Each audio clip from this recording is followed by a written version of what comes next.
What is up guys, Danny this side. So in this video, I'm going to compare PostgreSQL and Supabase. So let's get started. So let's start with the introduction. As you can see, the PostgreSQL or Postgres is one of the world's most powerful and reliable open source relational database. It's known for its stability, strong SQL support, ACID compliance, and extensibility. You install it, manage it, and query it directly using SQL. Now, Supabase is a backend as a service built on top of PostgreSQL. It's not a new database, it's actually uses Postgres under the hood, but it wraps it with a ton of developer-friendly features.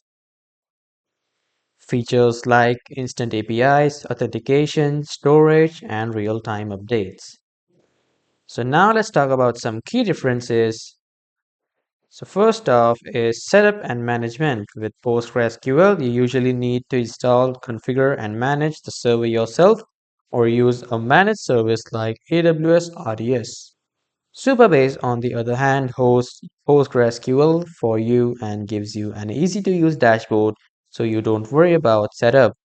Now, about features, PostgreSQL gives you just the database, nothing more.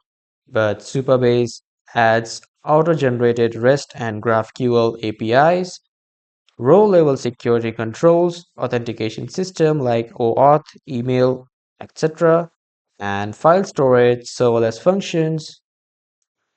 Now, based on real time, Supabase enables real time features via Postgres Listen Notify under the hood, great for chat apps or live dashboards, whereas PostgreSQL alone doesn't handle this out of the box. You'd need to build it yourself. So, let's dive into the final thoughts and call to action. In the end, PostgreSQL is the engine and Supabase is the full car built around it. If you're looking for a raw, customizable database, go with PostgreSQL. If you want to launch apps faster and skip all the backend setup, Supabase is a fantastic choice. So, this was the comparison between Supabase and PostgreSQL. That is all for this video, everyone. Thank you for watching.